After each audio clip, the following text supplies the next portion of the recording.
In bower.json, we'll include the iron Ajax element and run bower install to include that element in our bower components folder. I'll include this element and add it in PD dashboard as well.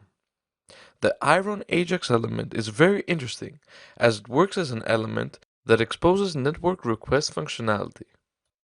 If we visit polymerproject.org and click on Catalog, you can view here the complete list of Polymer's custom element library. The Iron library contains the most basic elements. You can find the Iron Ajax element over here and preview the documentation. Returning to our application now, we'll implement the Iron Ajax element. And once the route has changed, we'll change the URL with the page specified and run the generate request method to trigger a request. Then, in the ready callback, we'll add an event listener to handle the response.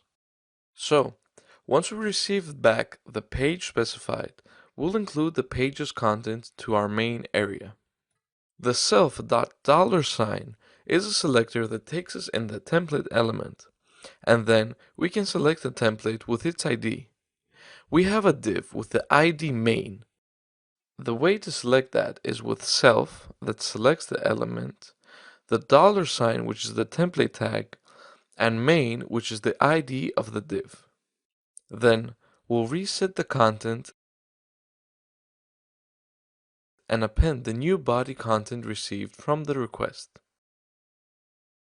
For the header content, we'll select all of the links and loop through them. If our document doesn't have that resource already loaded, we'll add that resource to the head of our document. After we refresh the page and click on each link, you can see that we have our basic routing ready. Also, if you load a page, for example profile, that page is automatically selected, and from there on the user will dynamically load data from each page depending on the route.